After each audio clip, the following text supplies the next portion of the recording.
今天做个低碳水微波炉黄金蛋糕，其实就是用了之前的黄金奶的味道。扁桃仁粉、椰子面粉、泡打粉就是最基本的蛋糕的原味，这里加了姜黄粉、肉桂粉、生姜粉，就是今天黄金蛋糕的味道。再加入适量的赤藓糖醇调味，全部干料搅拌均匀之后，再加入湿料。湿料就是一个鸡蛋和30克的淡奶油，淡奶油也可以用椰浆、扁桃仁奶来代替。混合均匀之后，倒入我们的团宠，就是乐葵4寸的硅胶模具，4寸的相比6寸的还是更常用一些。微波炉高火加热90秒就可以了，当然也可以直接在碗里加热，只不过是用模具比较美貌。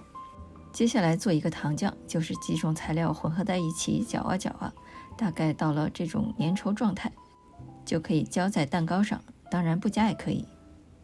有材料、有工具、有手就可以做。关注好好吃瘦，分享低碳、无糖、无麸质饮食食谱。